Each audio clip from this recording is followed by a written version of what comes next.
Prions. On va donc rendre grâce à Dieu pour toutes choses avant de commencer. Comme la parole de Dieu nous recommande, quoi que nous fassions en parole ou bien en œuvre, nous le faisons au nom de notre Seigneur Sauveur Jésus-Christ. Éternel Dieu, nous te bénissons, nous te rendons grâce encore, Seigneur, pour ce grand jour où tu nous donnes de nous réunir autour de ta parole. Merci encore, Seigneur Dieu, pour ta grâce, ta bonté, ta bénignité qui nous accompagne en toutes choses et donne-nous encore, Père éternel, de déguster avec action de grâce ce pain du ciel que tu mets à notre disposition à ce moment.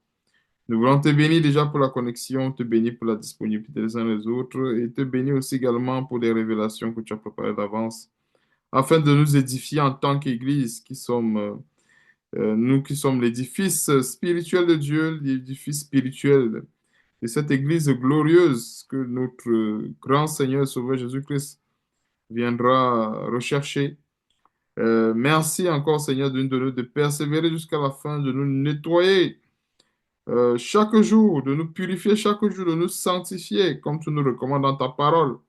Car tu déclares que celui qui est juste, que bien que celui qui est saint, se sanctifie encore. Donne-nous encore de nous sanctifier en ce jour avec ta parole. Et surtout que la gloire et l'honneur te reviennent en toutes choses. Et c'est dans le nom puissant et merveilleux de notre Seigneur et Sauveur Jésus-Christ que nous t'avons ainsi prié. Amen. Amen. Gloire à Dieu. Amen. Donc, nous allons tourner de Bible par la grâce de Dieu dans Matthieu chapitre 7. On fait l'étude de Matthieu chapitre 7.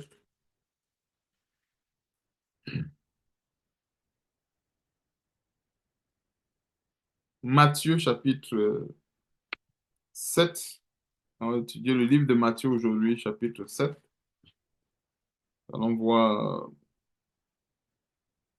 des grandes révélations, des grandes leçons que le Seigneur nous donne à travers ce livre de Matthieu chapitre 7. Il y a beaucoup, beaucoup d'enseignements dans Matthieu chapitre 7. Dans le Seigneur, je lis au nom de notre Seigneur Sauveur Jésus-Christ, il est écrit, ne jugez point afin que vous ne soyez point jugés. Donc ça, c'est une grande parole du Seigneur Jésus-Christ à ses disciples. Et cette parole, nous la recevons encore aujourd'hui. Et j'avais très souvent mentionné dans l'enseignement qu'il y a une différence entre la parole de Dieu et les contes et les histoires. C'est que la parole de Dieu, elle demeure vivante. Donc au moment où nous la recevons, elle a la même force, la même puissance, excusez-moi. Lorsque, en fait, elle garde sa même force et sa même puissance, comme si elle avait été libérée aujourd'hui. Vous voyez un peu, c'est ça un peu la différence avec la parole de Dieu.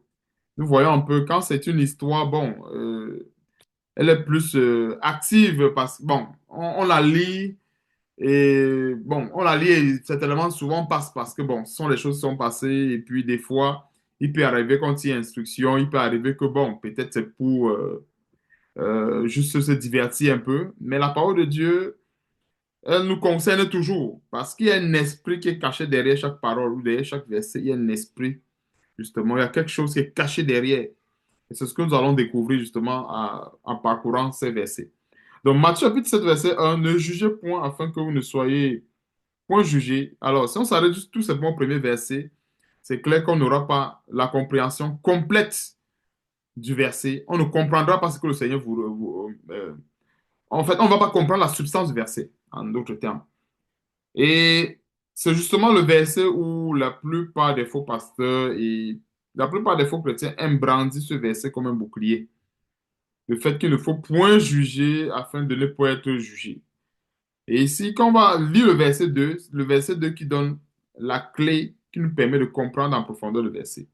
Verset 2, car on vous jugera du jugement dont vous jugez et l'on vous mesurera avec la mesure dont vous mesurez. Donc, c'est pour dire que avant de porter un quelconque jugement ou bien de condamner les œuvres des ténèbres, comme la parole de Dieu nous recommande bien sûr dans Éphésiens chapitre 5, verset 11, et ne prenez point part aux œuvres infructueuses des ténèbres, mais plutôt condamnez-les. Donc, c'est une responsabilité pour tous de condamner les œuvres des ténèbres. Mais avant de le faire, nous devons d'abord nous examiner pour éviter de se condamner soi-même. Parce qu'une personne qui condamne les choses que lui-même il fait, il est en train de se condamner en d'autres termes. C'est ce que le Seigneur voudrait dire ici. Donc, en général, on ne peut que se prononcer sur des choses sur lesquelles, en fait, on n'a plus rien à... en fait, qu'on a déjà pleinement renouvelé notre intelligence. C'est comme une personne, par exemple, qui dénonce l'adultère alors que lui il vit dans l'adultère. On comprend bien qu'il est en train de se condamner. C'est comme, parce que comme la Bible dit, la parole de Dieu, c'est une épée à double tranchant. Donc, la parole de Dieu, cette épée-là, elle n'est pas seulement là pour trancher l'ennemi, notre adversaire, mais elle peut aussi également se retourner contre nous. C'est pour cela que la Bible dit, le Seigneur disait, ne jugez point afin que vous ne soyez point jugés. Donc, il y a une raison à cela. Comme pour dire, si le contexte du jugement n'est pas rempli, ou de la condamnation des eaux des ténèbres n'est pas rempli, c'est encore mieux de ne pas s'avancer là-dessus. C'est un peu, c'est ce que le Seigneur vous redit. Parce qu'aujourd'hui, il y a un peu une sorte de désordre aujourd'hui si on regarde bien, c'est vrai, il faut dénoncer, il faut condamner les œuvres des ténèbres, mais il faut être sûr que les choses que nous dénonçons, qu'on a pleinement renouvelé notre intelligence là-dessus. C'est bien important. C'est pour ça qu'en fait, une personne peut se lever, il dénonce quelque chose. S'il n'a pas encore renouvelé son intelligence là-dessus, mais c'est clair que Satan va l'affliger terriblement. Parce que Satan, lui, n'attend que ça. Oui, la Bible dit que Satan, c'est l'accusateur des frères. Donc, il n'attend que ça. Donc, s'il y a quelqu'un qui se lève sur un domaine qui n'a pas encore pleinement révélé son intelligence, oh, Satan ne va pas le rater. Ça, c'est sûr, Satan ne rate pas. Donc, mais par contre, une personne qui a déjà renouvelé son intelligence par rapport à Saint-Tour, c'est pour ça qu'en fait, le but de ce verset, ce n'est pas de rester derrière. Parce qu'on ne, c'est ça parce que vous comprenez un peu. C'est un peu du genre, il y a beaucoup de personnes qui préfèrent rester derrière en disant que non, je ne vais pas m'avancer là-dessus parce que vraiment, je n'ai pas encore renouvelé mon intelligence là-dessus. Mais non, en fait, nous sommes tous appelés à servir le Seigneur. Hein. Et or, si on veut bien être, comment dirais-je, si nous voulons que Dieu nous utilise, nous devons nous perfectionner dans la grâce. Comprenons un peu. Donc, ce n'est pas pour dire que non, parce qu'en fait, il y a comme une séduction derrière. Quand je parle de la séduction, c'est la mauvaise compréhension du verset. Donc, on peut se dire que, en fait, ça ne sert à rien de juger. Pourquoi? Parce qu'on sera jugé si on pose un jugement sur les choses nous, on ne maîtrise pas, ou bien sur les choses dont on n'a pas encore pleinement renouvelé notre intelligence. En fait, si on n'a pas encore renouvelé notre intelligence par rapport à certains domaines, c'est tout seulement pour dire que nous devons le faire. Nous devons le faire pour pouvoir, comment dirais-je, servir le Seigneur dans ce domaine-là. Je ne sais pas si on se comprend un peu. Donc, c'est question de nous encourager à la perfection. Verset 3. Pourquoi vois-tu la paille qui est dans l'œil de ton frère et n'aperçois-tu pas la poutre qui est dans ton œil? Ça, c'est justement lorsque quelqu'un s'évertue à condamner les œuvres des ténèbres et pourtant lui-même, il commet les mêmes choses. Quelqu'un qui demande de ne pas voler, qui condamne le voleur alors que lui-même, il est un voleur. Donc, c'est quasiment la même chose. Ou comment peux-tu dire à ton frère, laisse-moi ôter une paille de ton œil, toi qui as une poutre dans le tien. Hypocrite, ôte premièrement la poutre de ton œil, et alors tu verras comment ôter la paille de l'œil de ton frère. Alors, il y a un détail ici au verset 5. Je n'avais pas compris ça comme le Seigneur vient de me faire, comme le Seigneur est en train de vouloir nous faire comprendre ensemble. C'est ôte premièrement la poutre de ton œil, alors tu verras.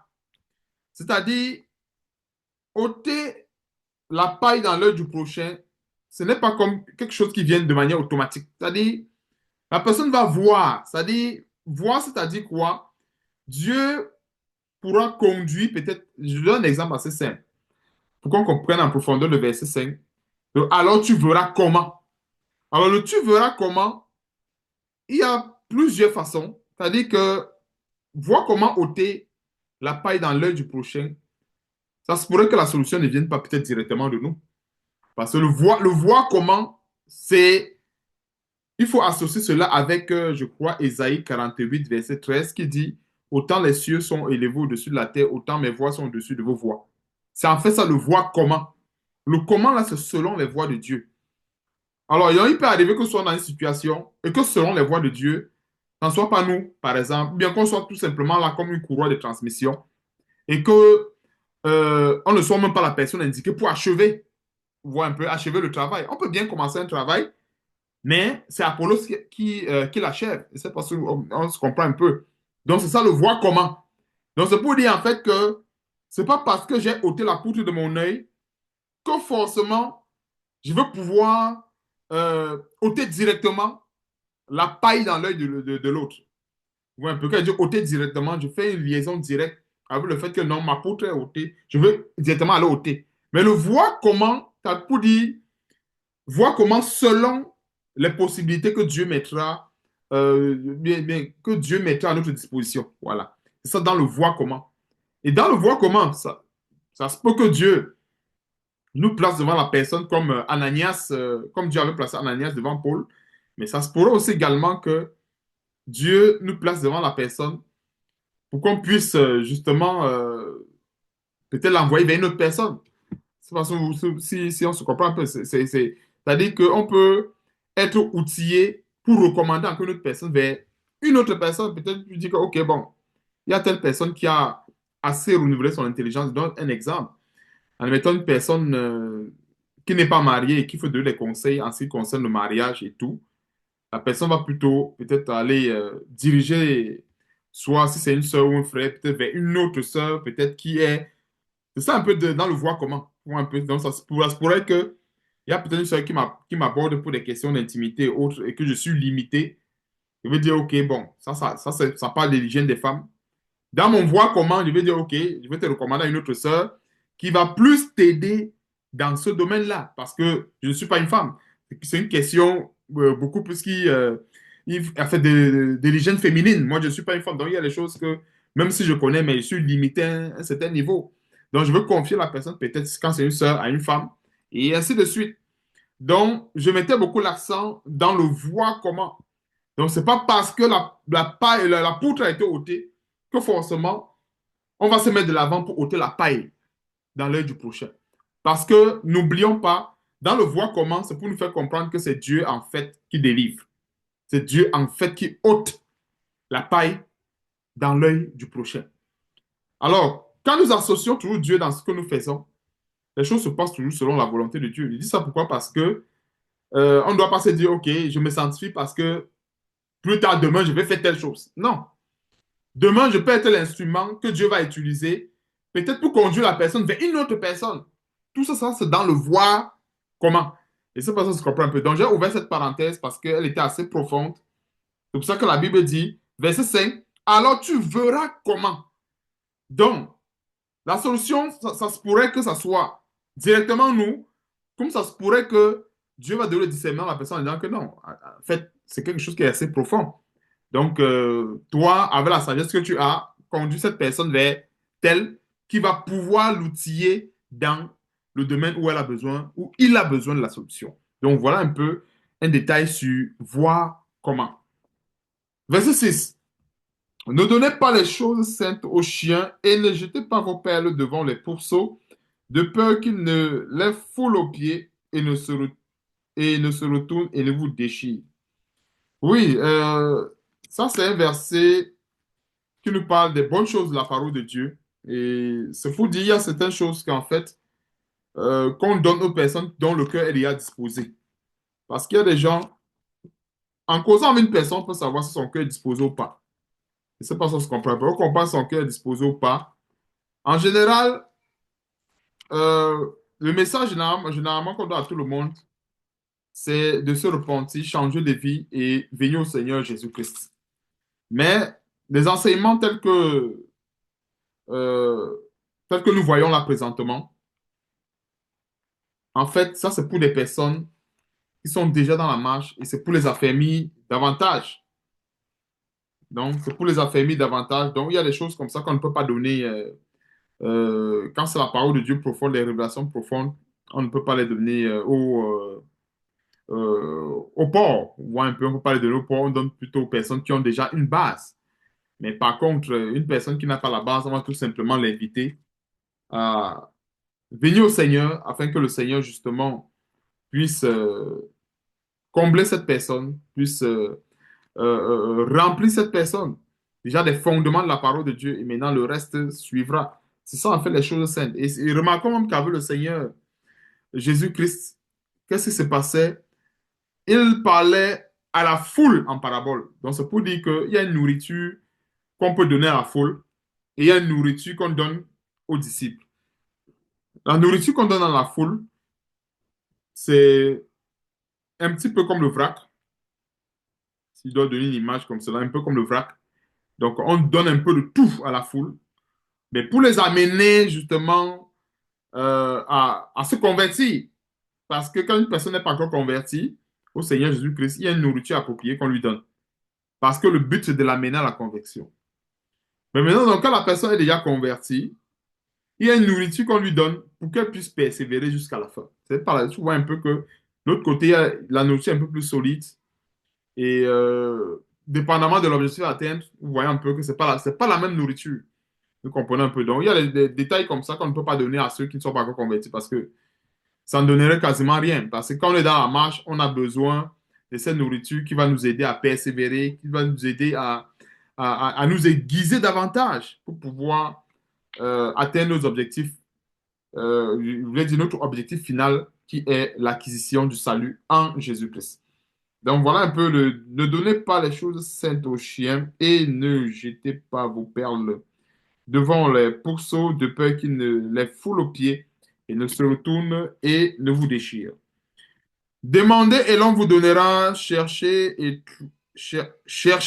vous trouverez, frappez et l'on vous ouvrira. Donc ça, c'est un grand verset que Dieu justement, que Dieu nous donne aujourd'hui. Demandez et on va nous et demander et on vous donnera. Et frappez et on vous ouvrira. Vous voyez un peu, donc ça veut dire quoi? Demander. Et quand on parle de demander ici, c'est demander à Dieu. Vous voyez un peu? Donc, demander à Dieu, c'est pas demander aux hommes, c'est demander à Dieu. Et quand nous demandons à Dieu, c'est Dieu maintenant qui nous ouvre les portes.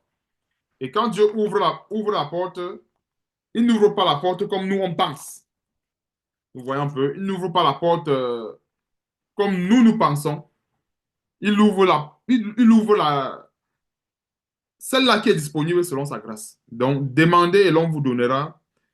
Et cherchez et vous trouverez. Frappez et l'on vous ouvrira. Car quiconque demande reçoit. Et celui qui cherche trouve et l'on frappe et l'on ouvre à celui qui frappe. Et demander, il y a demander, chercher, et puis ouais, il y a le terme il y a demander, il y a chercher et il y a frapper.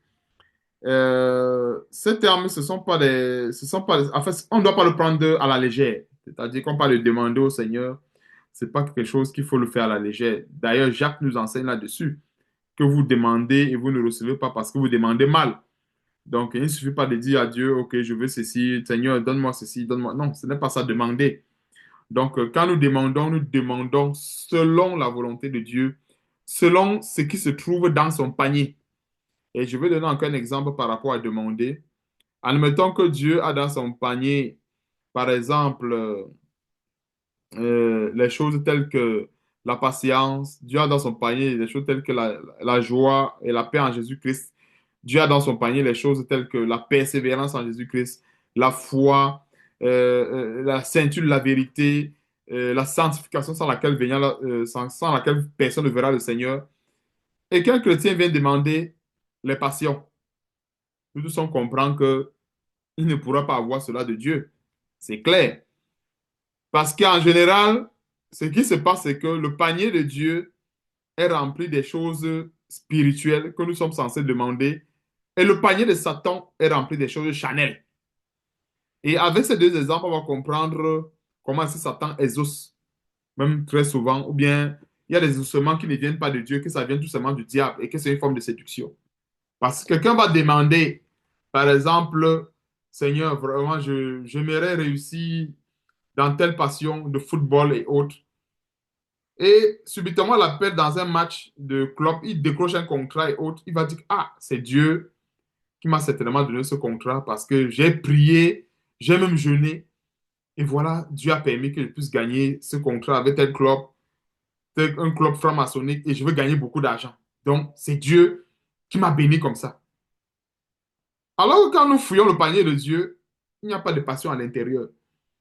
Cette passion-là se trouve plutôt dans le panier de Satan. Donc, c'est avec ça qu'on va se dire, mais attends, quelqu'un ne peut pas dire que Dieu l'a béni, alors que la chose euh, pour laquelle il se réjouit ne se retrouve pas dans le panier de Dieu. C'est plus dans le panier de l'ennemi. C'est là qu'on conclut que non, ce n'est pas Dieu qui l'a béni dans ce domaine. Et c'est très souvent des choses où il y a très souvent la confusion dans l'esprit de certains chrétiens. Certains prient souvent pour les choses de néant, et il y a l'accomplissement tout de suite. On va dire, oh, là, j'ai fait peut-être, je vais encore donner un autre exemple. Par exemple, il y a des gens, je crois que le frère, j'avais pris un exemple comme ça. C'était un peu même dans l'exemple du vol. Vous voyez un peu le porte-monnaie de quelqu'un est tombé et la personne priait que non, il ne faut pas que la personne se retourne parce que la personne voulait ramasser son portefeuille, il y avait l'argent dedans. Vous voyez un peu, du genre vouloir se réjouir du malheur de l'autre. Vous comprenez un peu là où je vais en venir. La personne a prié que, ouais, pardon, qu'elle ne se retourne pas. Parce que j'ai des problèmes, j'ai des difficultés. Et la personne peut justement avoir ces problèmes. C'est-à-dire, admettons, les enfants qui ont besoin d'aller à l'école. La personne peut être malade, son mari peut être malade, c'est une femme, ou sa femme peut être malade. La personne peut avoir des problèmes, peut traverser des difficultés chroniques sur le plan financier. Et quand elle voit ça, elle voit une personne qui a égaré son argent, elle peut prier, mais c'est une prière diabolique parce que les choses qu'elle va demander, ce ne se trouve pas dans le panier de Dieu.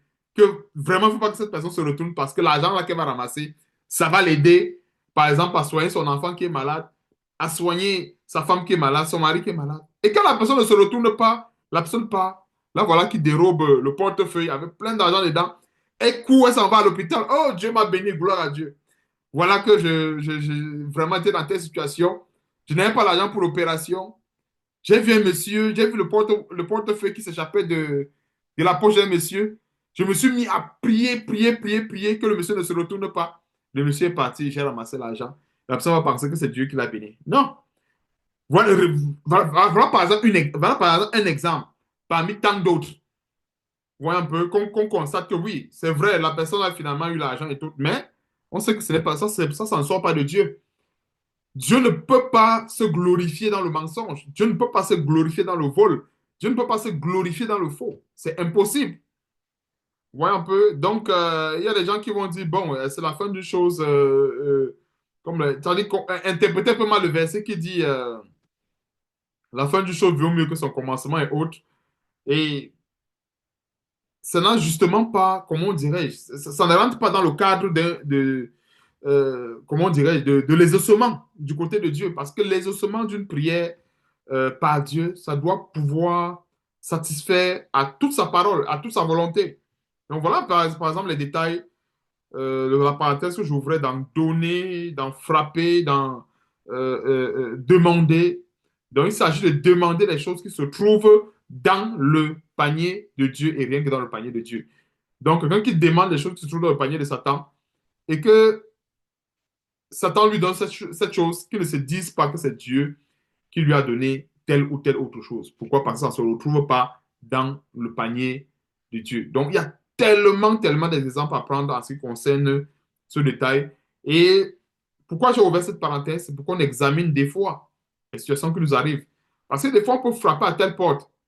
Comme c'est la volonté de Dieu, on ne nous ouvre pas. Mais à peine on a frappé à l'autre, je dis même à peine, la porte est ouverte. Des fois, on va se dire, ah, c'est tellement c'est Dieu qui me dit ceci. Attention, il faut qu'on examine. Parce que des fois, ce qui se passe, c'est que on est en train de. Admettons, il y a plusieurs portes que nous sommes en train de frapper. Bon, on veut savoir quelle est la porte que Dieu va ouvrir. On frappe la première porte. Admettons, c'est trois portes. On frappe la première porte, elle ne s'ouvre pas. On ne nous ouvre pas. On frappe la seconde porte, elle ne nous ouvre pas. À peine on s'appuie la troisième porte, elle s'ouvre. Bon, c'est sûr qu'on peut se dire, OK, bon, c'est la bonne porte. Mais faut pas conclure rapidement en disant que c'est la bonne porte. Elle s'ouvre dans quoi? Parce que si cette porte s'ouvre pour m'éloigner de Dieu, alors ce n'est pas la porte de Dieu. On se comprend un peu. Si cette porte s'ouvre pour m'éloigner de Dieu, alors ce n'est pas la porte que Dieu a ouverte. Mais si elle s'ouvre pour m'accompagner dans l'œuvre de Dieu, alors c'est cette porte-là que Dieu a ouverte. Donc voilà un peu les détails pour nous aider à aiguiser notre discernement dans certaines choses, surtout en ce qui concerne aujourd'hui la bénédiction. Parce qu'aujourd'hui, la bénédiction a tellement été mal interprétée et il y a une grande image dans la tête en ce qui concerne la bénédiction qui vient de Satan. Vous savez que dans les sommes algébriques, on n'ajoute pas seulement le positif, mais on ajoute aussi également le négatif. Et c'est pas si vous comprenez un peu ce que par là dit. Donc, je vais aller concrètement, on va comprendre ce que par là dit. Donc, la bénédiction qui vient de Dieu, comme la Bible dit dans Proverbe, c'est la bénédiction de l'Éternel qui enrichit et il ne la fait suivre d'aucun chagrin. Donc, la bénédiction qui vient de Dieu, elle est strictement positive. Donc, quand je parlais des sommes algébriques, en disant que on n'ajoute pas seulement le positif, mais on ajoute aussi également le négatif. Alors, celle qui vient de Dieu, la bénédiction qui vient de Dieu, elle est strictement positive. Et c'est celle-là, comme la Bible dit, Dieu ne la fait suivre d'aucun chagrin. Pourquoi? Parce qu'elle est strictement positive. Ça, c'est la bénédiction qui vient de Dieu. Mais celle qui vient de Satan, elle est négative. Donc, c'est comme une personne qui déjà souffrait dans son mal, mais quand elle reçoit une bénédiction, entre guillemets, parce que ce n'est pas une bénédiction en réalité, c'est une malédiction, mais quand elle dit entre guillemets, c'est que quelqu'un va dire que j'ai été béni, mais en réalité, elle a été maudite. Et on va comprendre avec cette somme algébrique que Dieu va donner. C'est comme quelqu'un qui ajoutait, admettons, quelqu'un avait déjà, était déjà dans une situation, dans son état spirituel, il était à -3. Maintenant, il y a une porte qui s'ouvre et au lieu de -3, qui est son état spirituel actuel, il y a -2 qui s'y ajoute. C'est pour ça que je vous disais que dans les sommes algébriques, on n'ajoute pas que le positif, mais le négatif s'ajoute aussi également. De la même façon que les problèmes, ça s'additionne, ça s'empile. Exemple, une personne qui est malade et qui va voir un marabout. Qu'est-ce que le marabout va faire? Le marabout va, entre guillemets, déplacer le mal et mettre un autre esprit pour l'enfoncer encore plus. Donc, qu'est-ce que le marabout aura fait? Le marabout aura ajouté un poids déjà au poids qu'il porte. C'est-à-dire quoi? Ce qui va se passer, c'est que la personne, en arrivant chez le marabout, son état spirituel était à -3, elle ne sortira pas de chez quand il parle de marabout, c'est faux pasteur également. Ils sont tous pareils. Marabout et faux pasteur, ils sont tous pareils. Donc, une personne contre un faux pasteur, si son état spirituel c'est à -3, il sort de chez le faux pasteur, c'est clair que son état spirituel, il va se retrouver peut-être soit à -5 ou -7. C'est-à-dire qu'il va ajouter encore une autre entité négative déjà à ce qu'il avait. Donc, il sort encore de là étant plus que négatif. Et ainsi de suite. Donc, c'est une façon de dire que, en ce qui concerne la bénédiction, il faut faire attention. Il y a une polarisation. Ce qui vient de Dieu est strictement positif. Ce qui vient de Satan est polarisé négativement. Mais comment on le sait? C'est en examinant, c'est en sondant les Écritures qu'on le sait.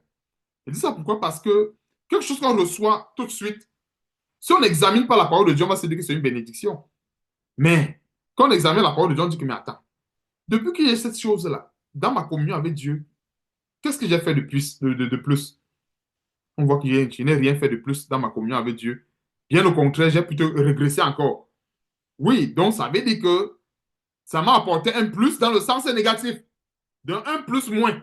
C'est-à-dire que ça va plutôt enfoncer, en réalité. Donc c'est pour ça qu'il dit en fait que pour que les uns et les autres ne soient pas perdus, quand je parlais des sommes algébriques, vous dites quand on fait des additions, des nombres, donc de la même façon qu'on peut additionner les éléments positifs, mais on peut aussi également additionner les éléments négatifs. C'est-à-dire, en termes de malédiction, une personne qui a -3, il prend -2, son état n'est plus -3, ça devient maintenant -5. Et son cas, il devient encore plus pire. Et s'il va encore chez un autre faux pasteur, il ne sortira pas du faux pasteur à -5. Il va sortir là-bas peut-être à -10. Et plus il va s'enfoncer chez les marabouts, le plus ça va s'empirer. Maintenant, quand la personne va décider d'aller vers Dieu, qu'est-ce qui va se passer? Elle va avoir une bonne addition. Elle va peut-être quitter là-bas de -10, peut-être tomber à 0, après +5, +10, et c'est comme ça que la croissance commence. Donc voilà, je fais rapidement la parenthèse sur frapper et demander, on vous donnera, et frapper et on vous ouvrira. Cette parenthèse en valait vraiment la peine parce que aujourd'hui, il y a beaucoup de confusion avec l'ouverture des portes. On va dire, ah non, telle personne, j'ai eu une porte qui s'est ouverte. Vraiment, je vais aller aux États-Unis, au Canada. Je vais aller peut-être servir dans tel ministère au Canada et tout ça. Et pourtant, c'est la porte pour travailler dans le vaudou ou c'est la porte pour travailler dans la franc-maçonnerie. Oui, la personne peut-être voulait voyager depuis longtemps. Mais voilà, un voyage qu'on lui offre pour le Canada et les États-Unis, c'est pour aller servir dans une église qui ouvre dans la franc-maçonnerie. La personne va dire que, oh, depuis longtemps, j'ai prié Dieu. Voilà, j'ai eu les ossements. Je m'en vais aux États-Unis, je m'en vais au Canada. Mais voilà par exemple un exemple. Quand je parlais de l'addition des malédictions. C'est-à-dire la personne est déjà dans un état négatif. Satan vient encore empirer la situation. Donc, verset 8, car quiconque demande reçoit, on a vu ce contexte, on a vu ce détail. Et celui qui cherche trouve, et l'on ouvre à celui qui frappe. Alors, je vais encore terminer. Il y a un détail qui m'échappait un peu dans le verset 8. Car quiconque demande reçoit, et celui qui cherche trouve. C'est bien important de chercher ou de frapper dans le bon domaine. C'est pour cela que Jacques nous met en garde. Alors, un peu dans Jacques, il faut qu'on comprenne un peu. Je veux qu'on comprenne un peu quand je parle de chercher et chercher dans le bon domaine, frapper dans le bon domaine. On va comprendre cela avec Jacques. Jacques chapitre 4. Jacques chapitre 4, verset 2. Vous convoitez et vous ne possédez pas. Vous êtes meurtrier et envieux et vous ne pouvez pas obtenir. Vous avez des querelles et des luttes et vous ne possédez pas parce que vous ne demandez pas. Vous demandez et vous ne recevez pas parce que vous demandez mal dans le but de satisfaire vos passions. Donc, ici, il s'agit des chrétiens qui demandent, mais qui demandent mal. Ça veut dire qu'ils ne demandent, qu'ils ne frappent pas la bonne porte, mais dans le but de satisfaire vos passions. Donc, c'est pour dire quoi? Pour demander, pour être sûr qu'on toque la porte de Dieu, qu'est-ce qu'il faut faire? Verset 4. Adultère que vous êtes, ne savez-vous pas que l'amour du monde est inimitié contre Dieu? Celui qui donc qui veut être ami du monde sera ennemi de Dieu. Donc, pour être sûr qu'on toque à la porte de Dieu, il faut se débarrasser, enfin, il faut se positionner dans le camp de Dieu ou bien se tourner complètement vers la porte de Dieu. Je ne sais pas si vous comprenez un peu. Parce qu'en restant encore ami avec le monde, comme nous voyons ici au verset 4, on ne peut pas frapper à la bonne porte. On ne peut pas. Il faut qu'on se tourne, qu'on délaisse le monde et qu'on se tourne vers Dieu pour que Dieu puisse nous ouvrir. Et c'est aussi également valable même pour les personnes qui sont pas encore converties. Et vous savez que la plupart des choses qui empêchent les gens du monde à se convertir, c'est parce que personne ne veut tourner le dos au monde. Parce que celui qui veut tourner le dos au monde va rencontrer le Seigneur Jésus-Christ sur son chemin. Ça, c'est clair. Ceux qui ne veulent pas se convertir et qui sont encore justement les deux pieds dans le monde, les deux pieds dans le vol et dans tout genre de péché, c'est parce qu'ils ne veulent pas tourner le dos au monde. Parce que celui qui tourne le dos au monde, qui veut tourner le dos et qui fait l'effort de tourner le dos au monde, il rencontrera à coup sûr le Seigneur et Sauveur Jésus-Christ. Parce que c'est ce qu'il demande. Mais maintenant, une personne qui ne veut pas tourner le dos au monde, qui veut rester dans le monde, et pensant qu'en restant dans le monde, il va forcément toquer à la bonne porte, c'est faux. Pourquoi? Parce qu'en restant dans le monde nous situe dans un domaine qui n'est pas, en fait, dans un domaine qui n'est pas celui de Dieu. Je ne sais pas si on se comprend un peu. Pourquoi? Parce que le monde, déjà, c'est une entité qui est polarisée, je voulais dire, qui est polarisée négativement. Vous voyez un peu, c'est ça un peu le monde, c'est l'amour du monde. Donc, on ne peut pas rester avec l'amour du monde et penser qu'on peut toquer à la bonne porte. Non. Il faut bien qu'on délaisse ces choses pour vraiment être attiré vers tout ce qui est de Dieu, c'est-à-dire tout ce qui est strictement, je précise bien strictement positif. Pourquoi? Parce qu'il n'y a rien de négatif en Dieu. Verset 9. Revenons dans notre match chapitre 7. C'était une parenthèse que j'ouvrais par rapport à demander. Et, verset 9. Lequel de vous donnera une pierre à son fils s'il lui demande du pain, ou s'il demande un poisson, lui donnera-t-il un serpent? Si donc méchant comme vous l'êtes, vous savez donner de bonnes choses à vos enfants, à combien plus forte raison votre Père qui est dans les cieux donnera-t-il de bonnes choses à ceux qui l'aiment? Eh bien, non, excusez-moi, à ceux qui les lui demandent. Tout ce que vous voulez que les hommes fassent pour vous, faites-le de même pour eux, car c'est la loi et les prophètes. Hein, le verset 12 est tellement capital. Tout ce que vous voulez que les hommes fassent pour vous, faites-le de même pour eux, car c'est la loi et les prophètes. Comme pour dire, on ne récolte que ce qu'on a semé. C'est un peu ce que ça veut dire. J'ai très souvent pris cet exemple. La plupart des personnes qui sont toujours aigries, qui veulent toujours du mal des autres, qui veulent toujours qui souhaitent matin, midi, soir le malheur du prochain, eux-mêmes n'ont jamais le bonheur. Ça, c'est un exemple que moi j'ai déjà vu. C'est-à-dire, quelqu'un est là matin, midi, soir. C'est que son prochain échoue dans ce qu'il fait. C'est que son prochain soit dans le malheur. Lui-même, là, il n'a pas de paix. Pourquoi? Parce qu'il ne récolte que ce qu'il sème. Il passe tout son temps à semer le mal, il ne peut pas récolter le bien. C'est impossible. Donc, c'est pour ça que la Bible nous demande de s'aimer le bien afin de récolter le bien. Et nous sommes appelés à s'aimer le bien, même quand c'est le mal qu'on nous donne. Est-ce que vous voyez un peu comment est-ce que c'est difficile même à ce niveau? C'est-à-dire, Satan fait tout pour empoisonner notre terre, mais spirituellement parlant, nous enlevons le poison de cette terre-là. Nous travaillons la terre et nous jetons la bonne semence en faisant le bien. Donc voilà un peu comment est-ce que on peut comprendre ce verset quand la Bible nous demande de faire le bien et même envers nos ennemis. C'est qu'à un moment donné, on peut sentir l'aigreur, l'amertume dans le cœur. En ce moment, c'est Satan qui est en train de vouloir empoisonner notre terre, qui est le cœur. Il va empoisonner cela avec l'aigreur, avec l'amertume. Maintenant, qu'est-ce qu'il faut faire? Il faut enlever le poison là du cœur, enlever l'amertume du cœur, travailler la terre et jeter la bonne semence. Et elle va s'aimer. Et ça, c'est en faisant du bien que ces choses se passent. Donc, il n'y a que Dieu seul qui peut donner de bonnes choses.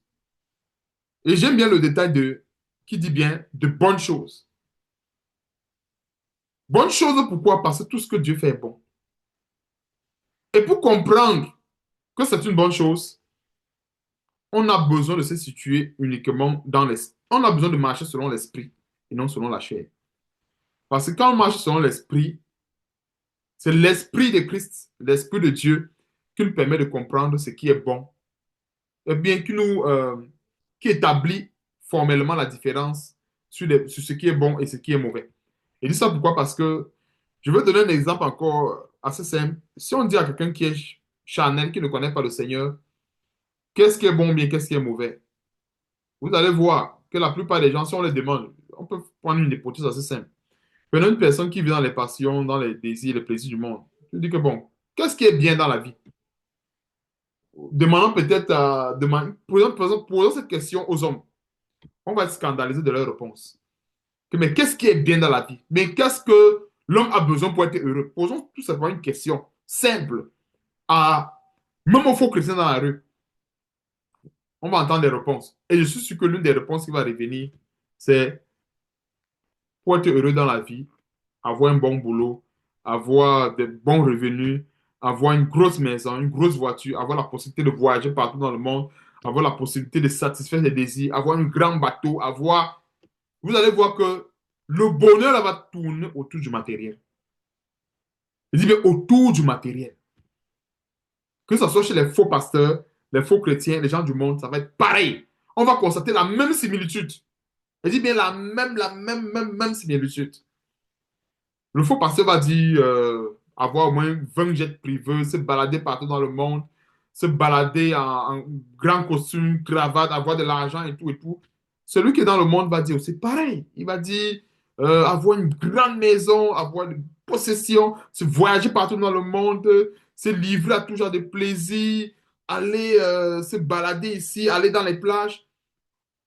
Beaucoup vont dire que c'est ça qu'il faut pour être heureux. Il y a peu qui vont dire, pour être heureux, il faut rechercher la paix avec le Seigneur Jésus-Christ, la paix avec Dieu, de chercher la sanctification avec Dieu, il y a peu qui vont le dire. Alors qu'en fait, c'est là où se cache la vraie joie et la vraie paix. Quand nous sommes en paix avec Dieu, en réalité, nous sommes en paix.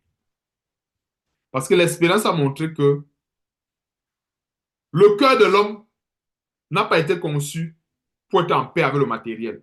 Et je vais répéter encore une seconde fois. Le cœur de l'homme n'a pas été conçu par Dieu pour être en paix avec le matériel. C'est pour cela qu'un homme peut tout avoir, mais il n'aura jamais la paix. Parce que cette paix-là, elle est uniquement cachée en Jésus-Christ.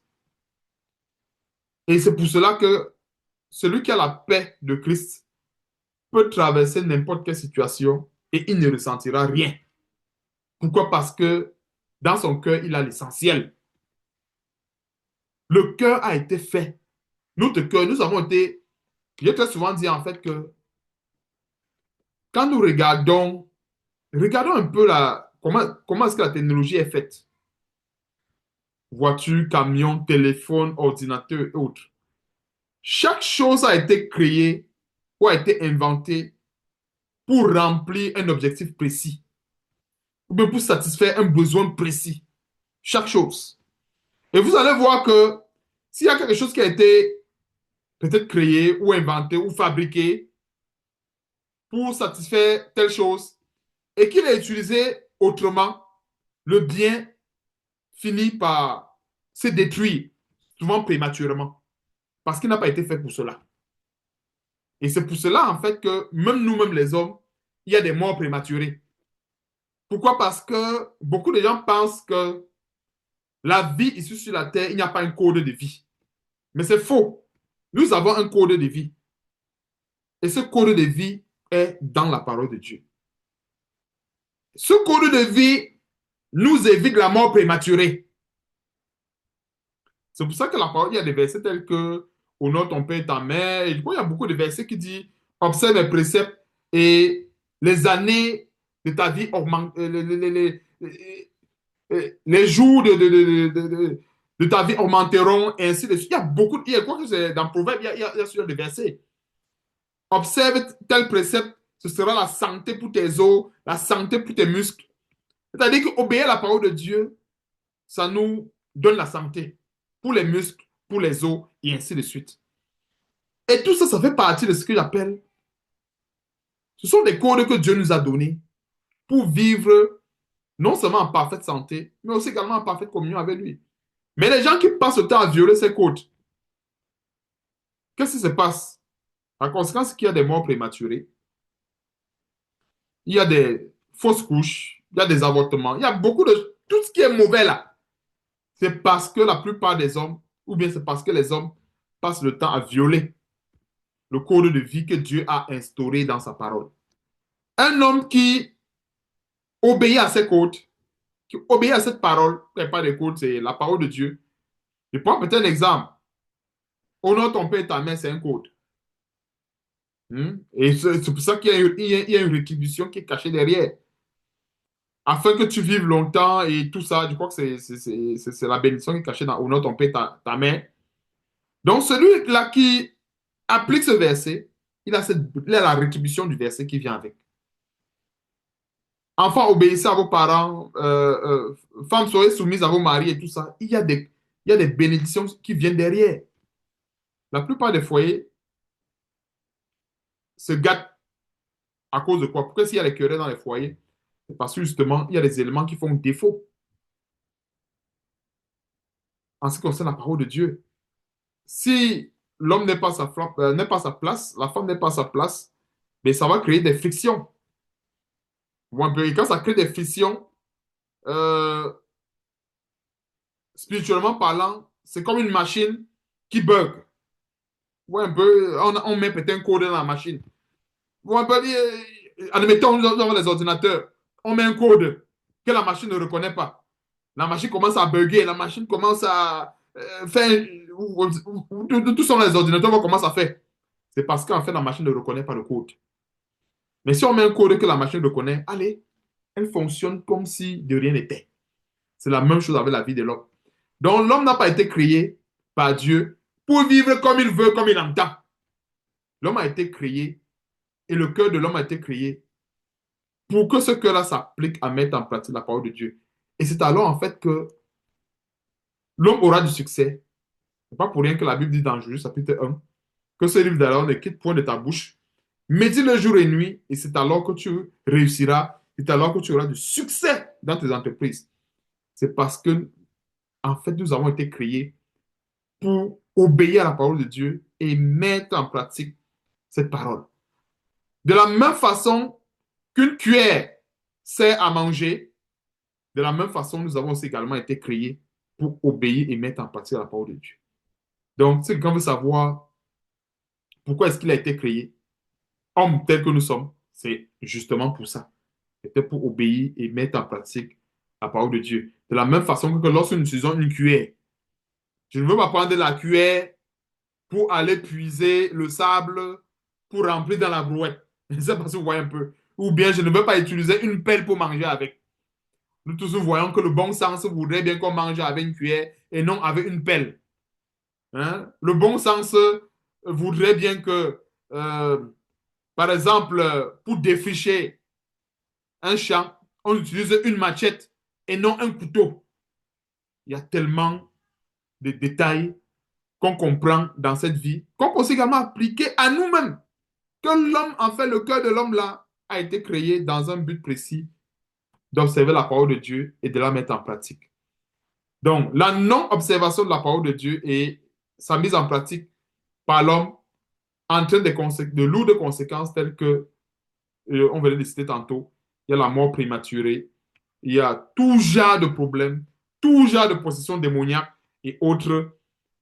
Et je viens de comprendre encore un détail par rapport aux possessions démoniaques. Est-ce que vous savez que les possessions démoniaques, là, c'est un peu l'image, vous voyez un peu dans le langage de l'ordinateur, il y a des virus. Vous voyez un peu.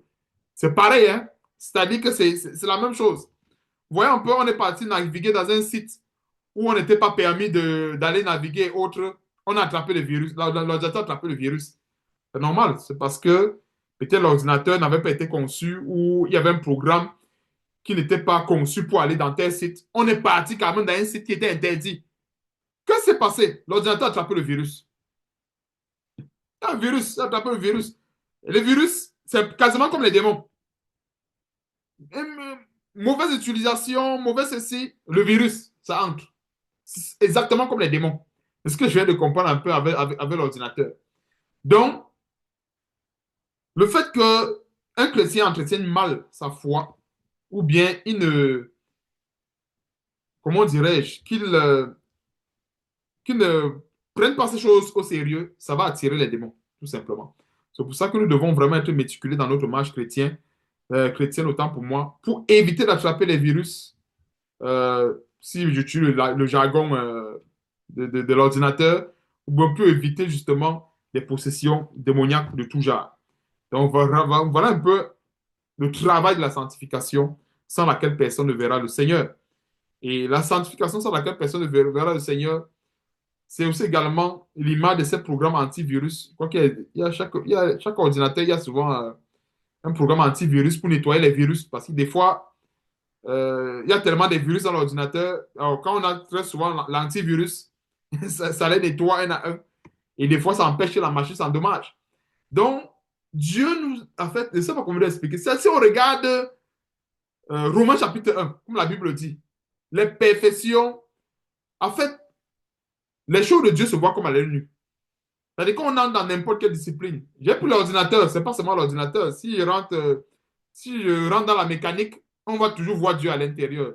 Je rentre dans tel domaine, il y a toujours un exemple qui va se rapprocher à Dieu. Toujours pour nous enseigner que le cœur de l'homme n'a pas été fait pour vivre comme bon lui semble. Ce cœur-là a été fait pour obéir et mettre en pratique les commandements de Dieu. Donc, c'est la parenthèse que j'ouvrais en ce qui concerne les bonnes choses. Donc, quand on dit bonnes choses, c'est en faisant référence à tout ce qui se trouve dans le panier de Dieu. Verset 12. Tout ce que vous voulez que les hommes fassent pour vous, faites-le de même pour eux, car c'est la loi et les prophètes. Verset 13. Entrez par la porte étroite, car large est la porte Spacieux est le chemin qui mène à la perdition, et il y en a beaucoup qui entrent par là.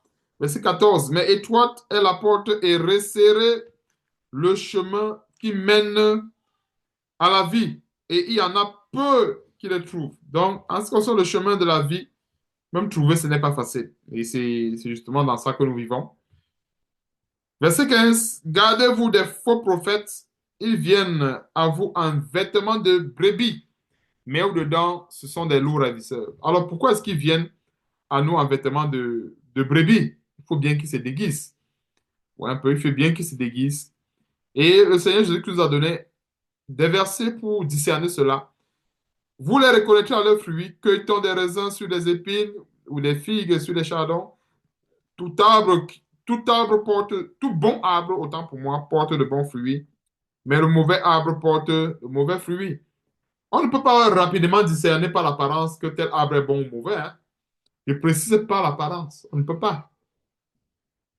Parce que les apparences sont trompeuses, comme la Bible le dit. Mais le fruit, c'est l'élément qui sort du cœur. Et c'est pour ça que se comprend un peu. Le fruit ne dépend pas de l'apparence. C'est l'élément qui sort du cœur qui donne le fruit. Parce qu'on dit, quand la Bible dit, euh, tout bon arbre porte de bons fruits, mais le mauvais arbre porte de mauvais fruits, c'est parce que quelque part, l'apparence n'est pas assez. Je ne dis pas maintenant que non, l'apparence, ça ne sert à rien, non. Je veux dire que c'est pas assez suffisant pour déduire que tel arbre est mauvais ou bien que tel arbre est bon ou mauvais, juste avec l'apparence. Parce qu'un exemple, il y a des manguiers qui ont de belles feuilles, mais qui ne produisent pas de mangue. Ou bien que les mangues, des fois, sortent pourries et tout ça. Mais on va voir aussi également notre manguier. Ça a des belles feuilles comme le manguier qui soit ne produit pas de bonnes mangues. Mais au niveau de l'apparence des feuilles, ça a les mêmes feuilles. Mais quand on prend les fruits, quand on palpe les fruits, on va se rendre compte que non, en fait, ce manguier produit de bons fruits, tandis que l'autre ne produit pas de bons fruits. Un bon arbre, verset 18, ne peut porter de mauvais fruits, ni un mauvais arbre porter de bons fruits. Hein? Et il y a ce verset qui dit que, je crois que c'est toujours dans Matthieu, que l'homme bon tire de bonnes choses de son bon trésor. Et j'aime bien l'association de ces bonbons-là. Que l'homme bon tire de bonnes choses de son bon trésor. L'homme mauvais tire des mauvaises choses de son mauvais trésor. Donc, en fait, en réalité, c'est le trésor qui donne l'orientation ou bien qui définit l'œuvre de cette personne. C'est le trésor. Si le trésor est bon, automatiquement, tout ce qui sortira de là sera bon. Donc, si le trésor est mauvais, automatiquement, tout ce qui sortira sera mauvais.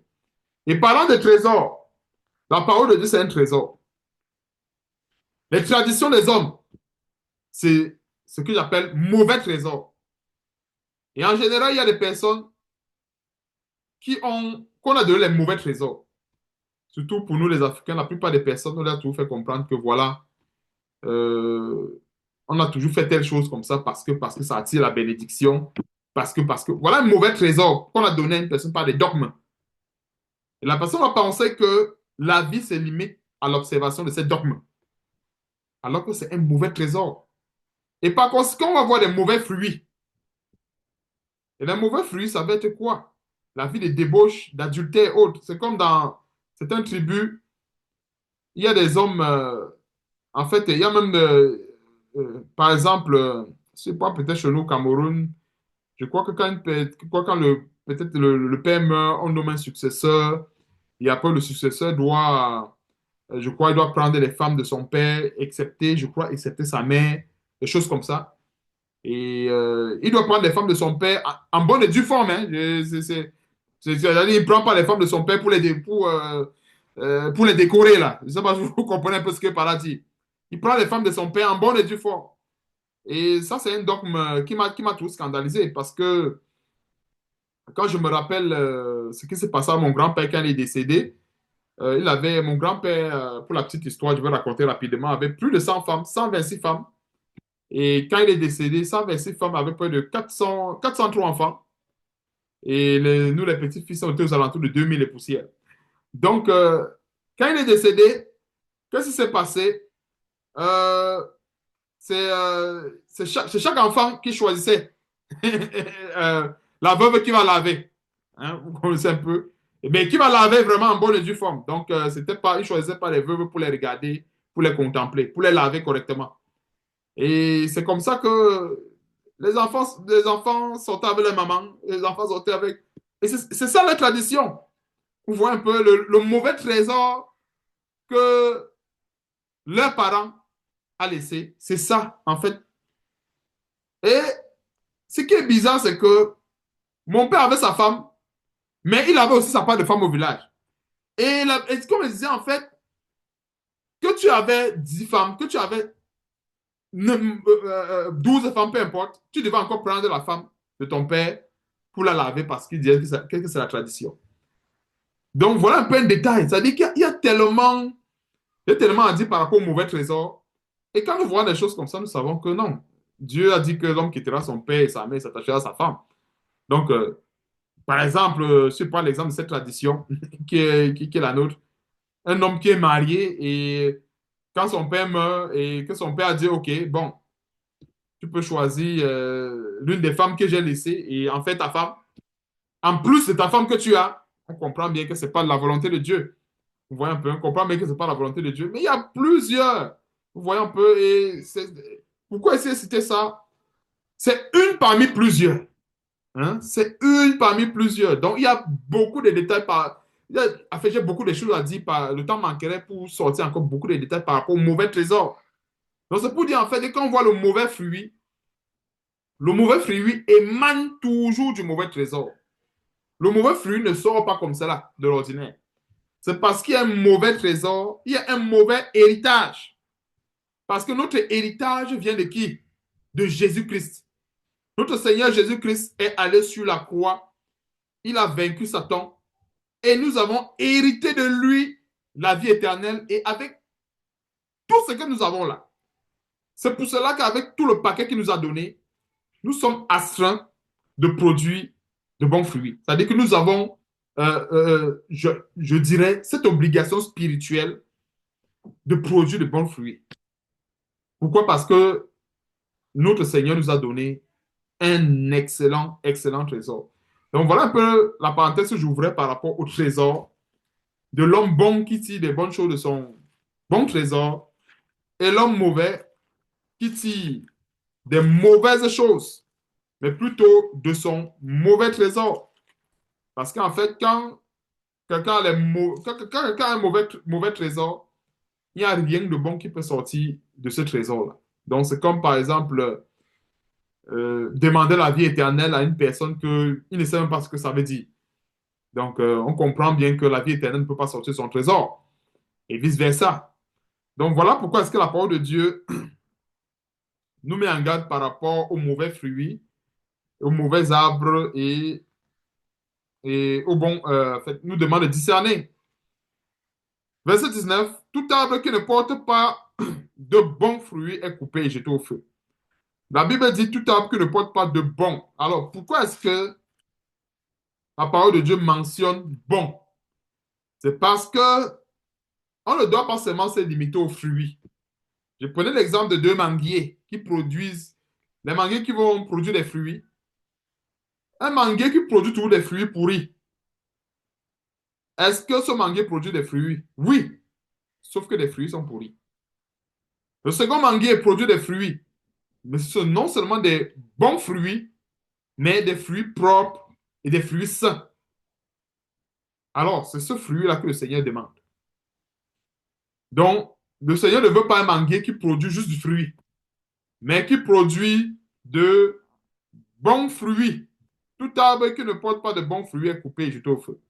Donc, de la même façon, comme je rentrais dans l'allégorie du manguier, le manguier qui ne produit pas de bons fruits, alors il est coupé aussi également et jeté au feu. C'est donc à leurs fruits que vous les reconnaîtrez. Encore une fois de plus, quand je parlais de cet exemple, quand nous voyons les relations d'adultère, polygamie et autres, on n'a même pas besoin d'aller écouter la prédication comme la plupart des faux chrétiens aiment souvent dire. Non, c'est le message qui nous intéresse. Une personne qui vit dans une relation d'adultère, ce n'est pas la peine d'aller écouter la prédication. Parce que de cette relation d'adultère, il n'y a rien de bon qui peut sortir là. Il n'y a rien de bon.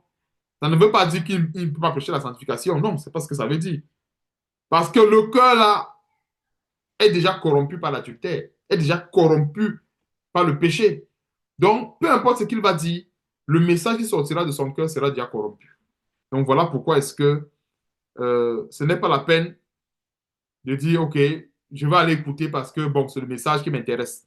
Verset 21. Ceux qui me disent Seigneur, Seigneur n'entreront pas tous.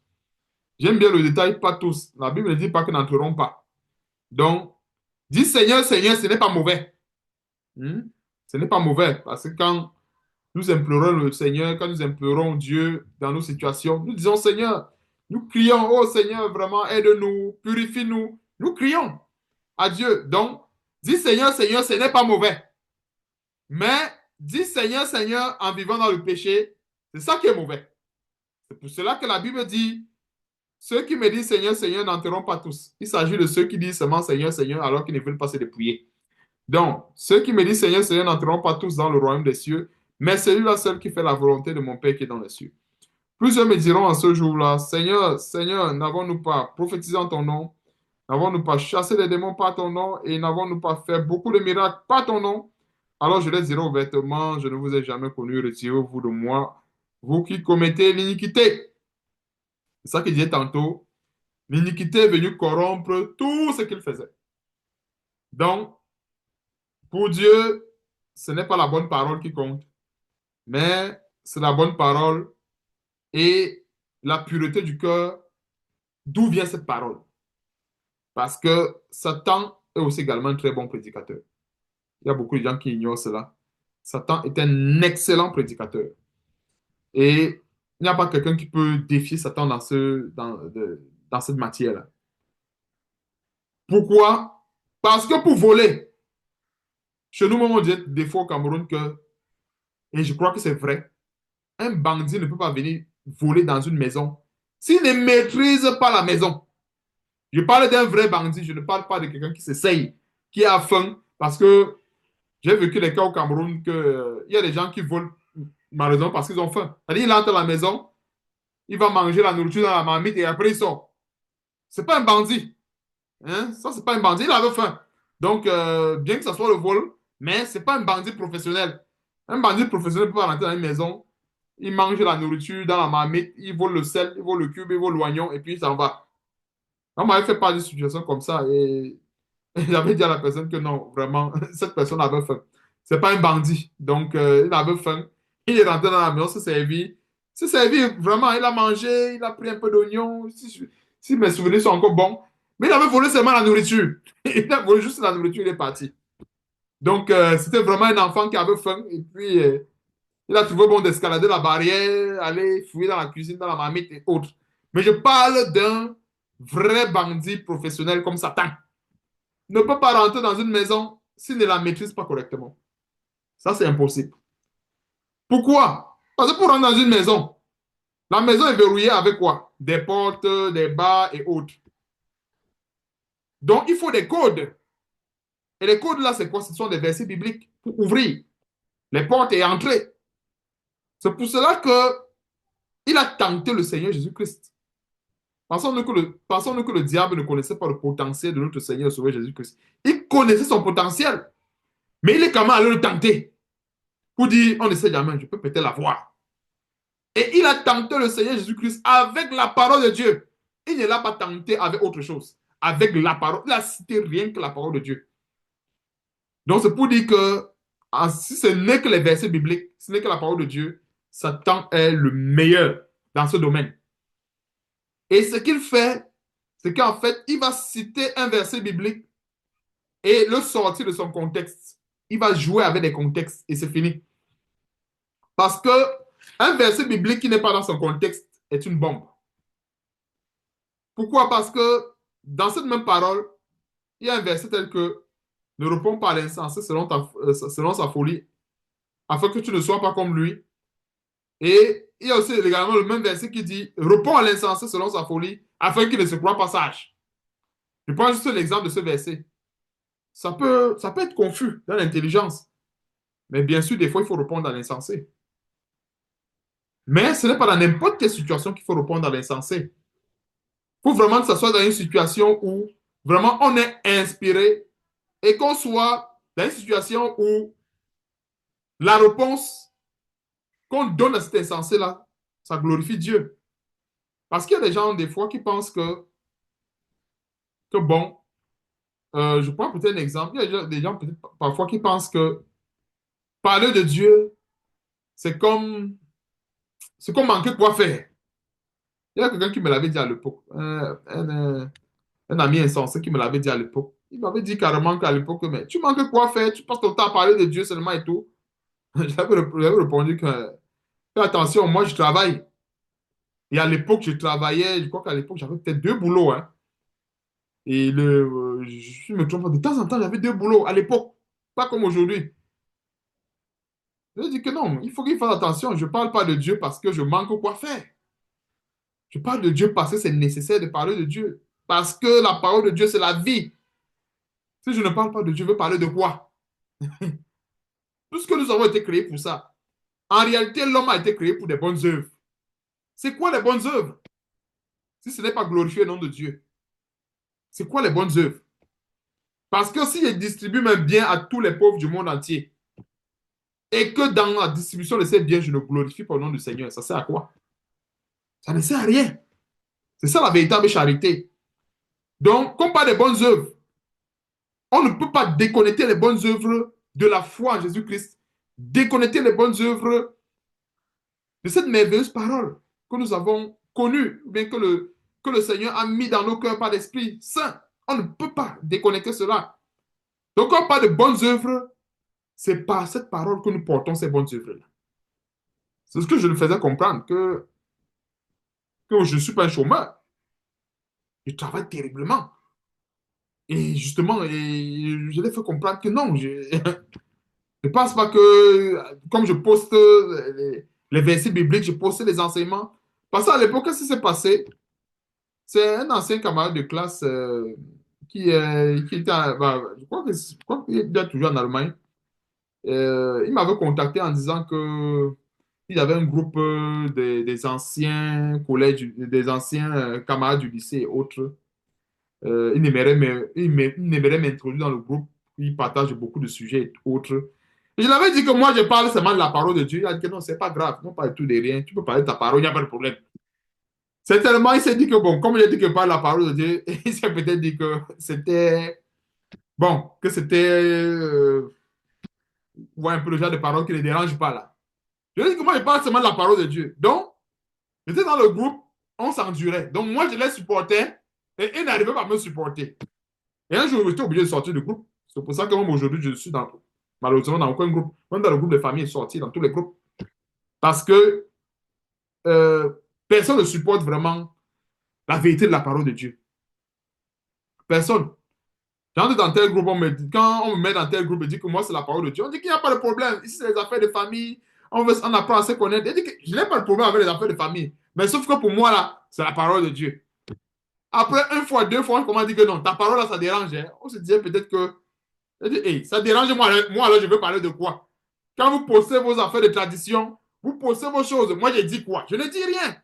Je vous supporte comme cela. Vous aussi supportez moi avec ma folie.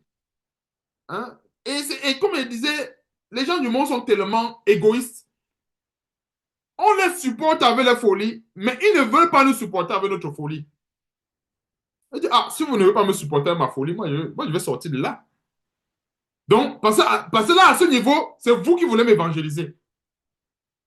Oui, c'est eux qui veulent m'évangéliser. Quand ils mettent les photos des anniversaires, les trucs des fêtes, des crânes, des ceci, je ne dis rien. Quand je ne dis rien, j'attends peut-être deux, trois jours, je pose un verset biblique qui dénonce cela. Je vois un peu comment il se faisait. Mais sur le coup, je suis sage pour ne pas créer, comment dirais-je, des frictions inutiles, pour ne pas créer des disputes. Parce qu'un serviteur de Dieu ne doit pas avoir des disputes. Je laisse passer, même quand ils postaient les affaires de Noël, comment ils ont allé faire le sapin. Malgré le fait que j'envoyais le message que Noël est satanique, ils font comme s'ils n'ont pas vu. Après, pour te narguer, on poste un truc de Noël, on allait en fête et tout. Je ne dis rien. Tu vois un peu. Je les supporte. Mais en attendant, je dis, OK, bon, s'il y a au moins une âme dans ce groupe qui comprend, mais qui va comprendre que non, ces choses, ce n'est pas de Dieu, moi, ma mission sera remplie. Et reste là par rapport à ça. Après, on commence à me dire, non, vraiment, vraiment, si tu veux continuer à poster tes choses, là, non, c'est mieux que. Ok, bon, si vous ne voulez pas, moi, je vais me déconnecter, je n'ai pas de problème. Parce qu'à ce moment, c'est vous qui voulez m'évangéliser. À ce moment, est-ce que vous comprenez un peu? À ce moment, c'est eux qui veulent m'évangéliser. Vous voyez un peu? Moi, j'use de patience envers eux, j'encaisse les saloperies, et c'est dur, hein, et je vous assure, j'étais dans ce groupe-là, moi, mon expérience, c'est difficile, je vous assure, c'est pénible. Des fois, j'ai encaissé certaines saloperies, j'étais obligé d'effacer et tout.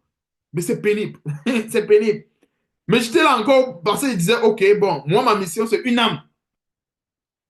Mais après, tout le monde se lève contre toi. Oh non, vraiment, toi là, tu parles seulement de Dieu, tu nous fatigues ici.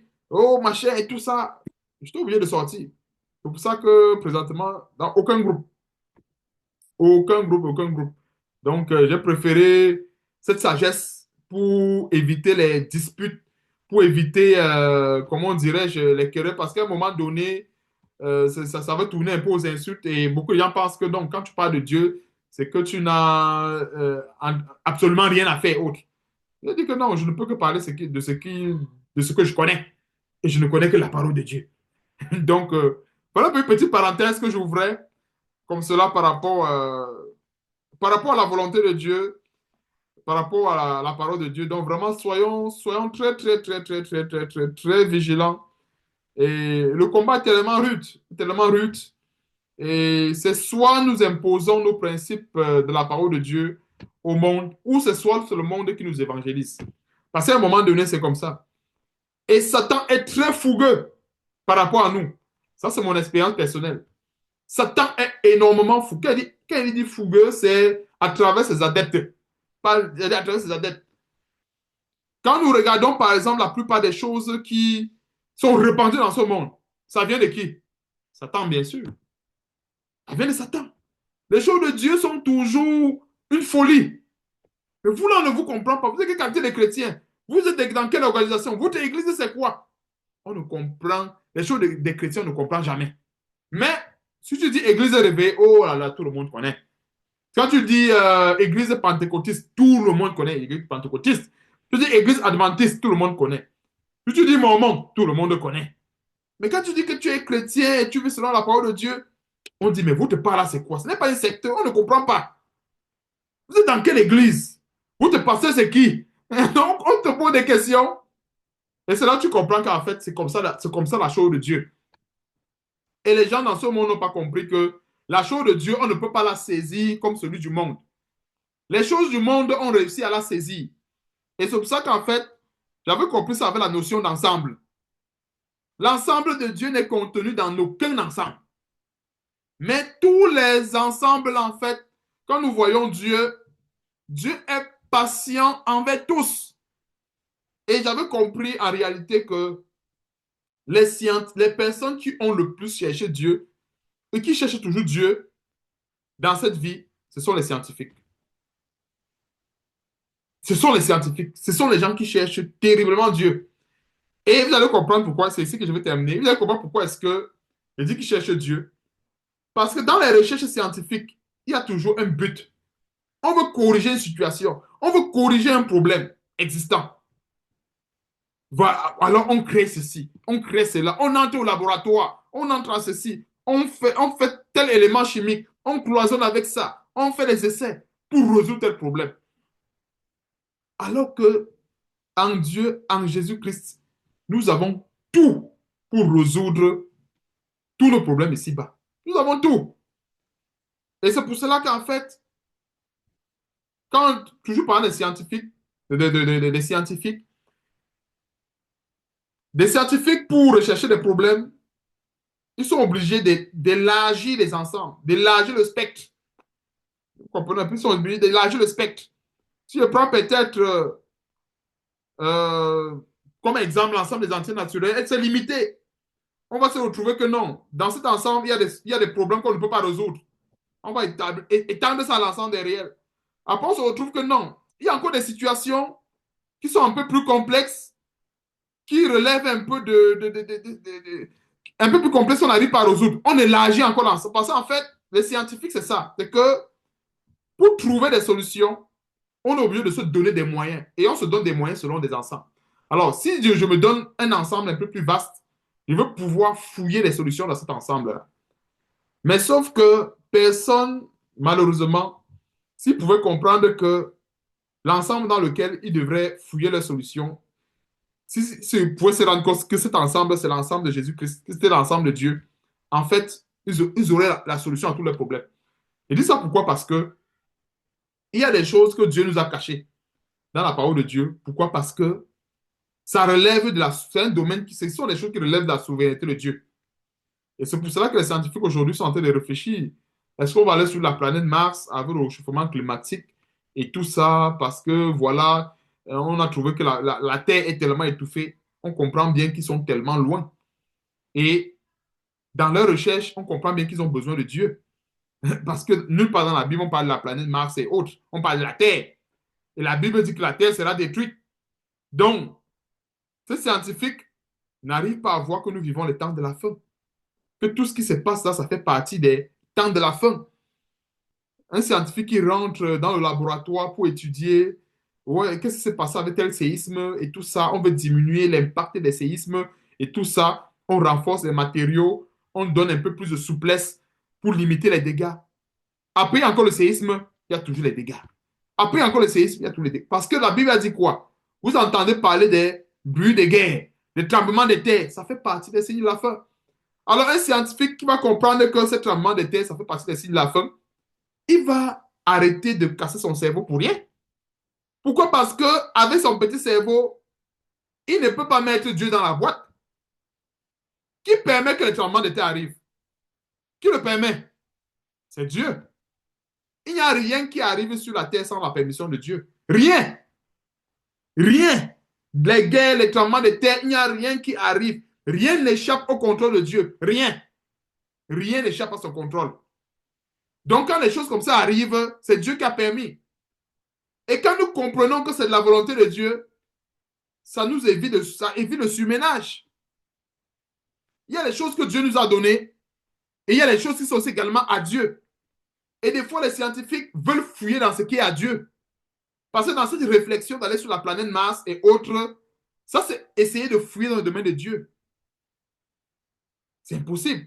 On ne peut pas, l'homme ne peut pas résoudre tous les problèmes avec son petit cerveau. Il ne peut pas. L'homme ne peut pas. C'est pour cela qu'avec la parole de Dieu, Dieu nous a donné un périmètre bien défini. Nous savons qu'il y a des choses qui arrivent. Des fois, on ne comprend pas. On dit, OK, c'est la volonté de Dieu. Et puis, on passe. Ça nous évite les maux de tête.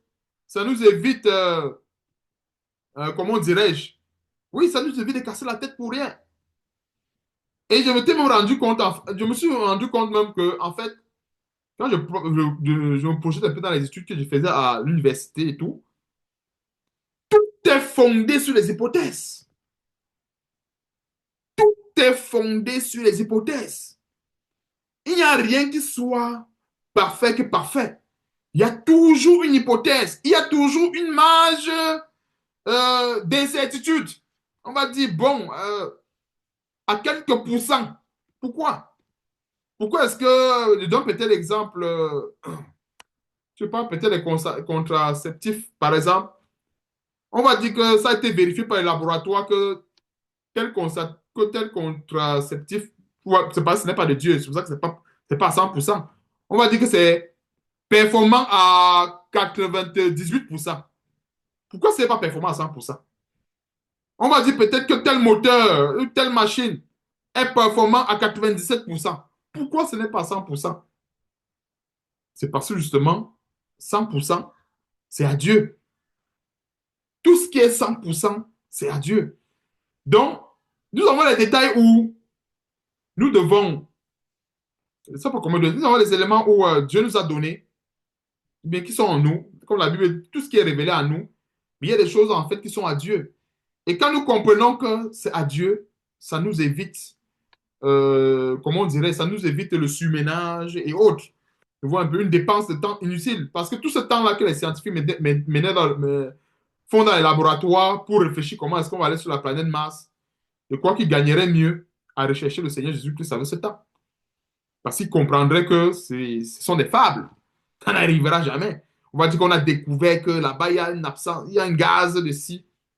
Ce sont des fables. Vous voyez un peu. Et raison pour laquelle il y a beaucoup de choses qui se passent, beaucoup de choses qui arrivent. Même les scientifiques eux-mêmes ne comprennent pas. C'est pour dire, en fait, à un moment donné, il y a un ensemble qui est au-dessus de tous les ensembles. En réalité, c'est l'ensemble de Dieu. Donc, c'est ici que je termine. C'est ici que je termine. Gloire à Dieu. Ok, oui, oui, oui, Wilfried. Ouais, ah, ben, Tu clôtures tu ça avec un mot peux- de prière hein, en même temps. Tu clôtures ça avec un mot de prière. Ouais, vas-y. ah, ok, d'accord.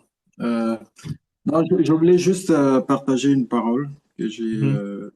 lue ce matin et nous encourager. C'est dans Matthieu 13, Matthieu 13, 5 à 6.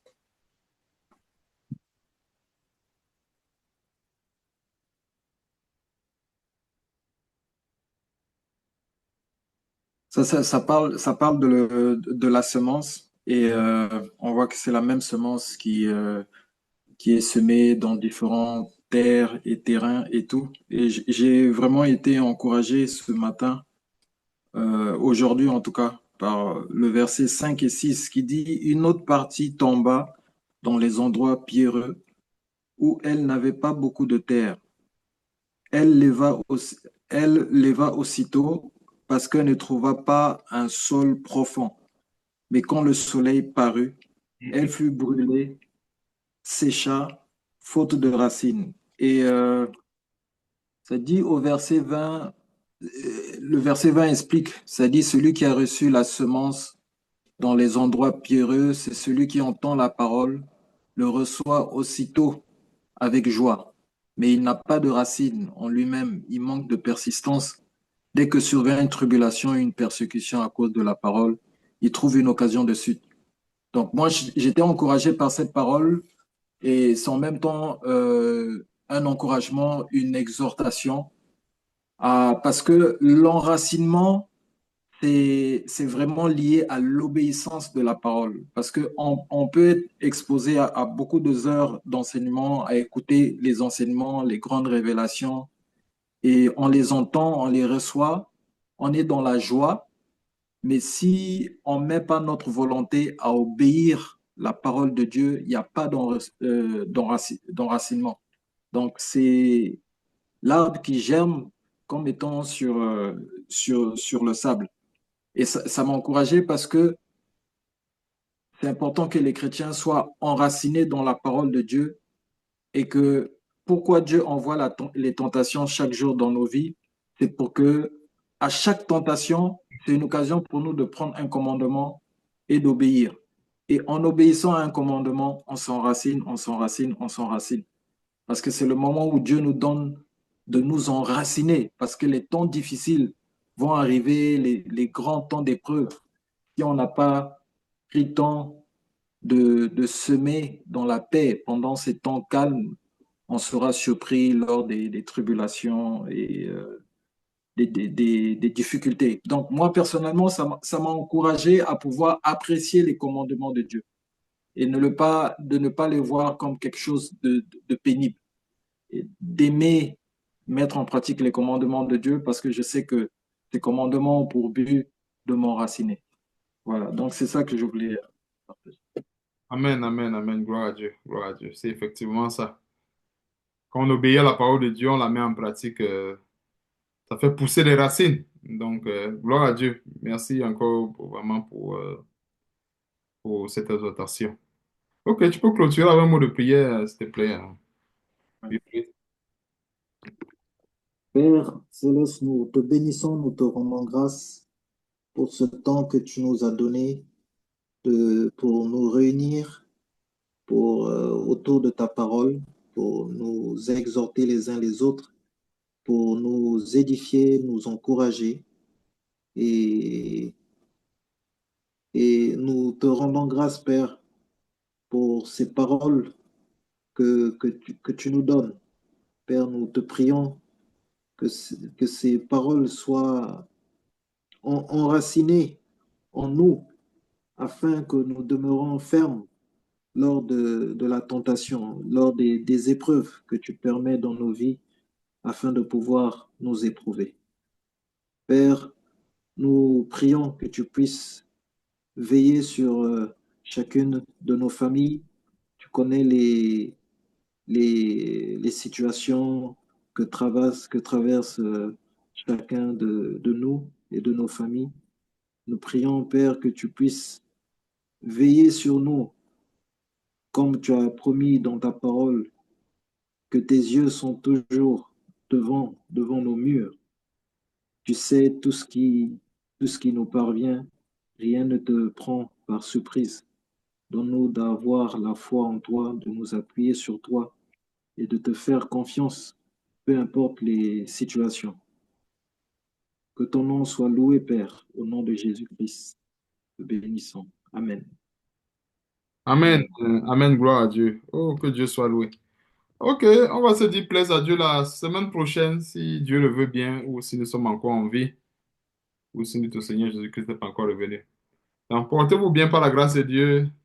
Passez une excellente soirée à vous. Bye bye.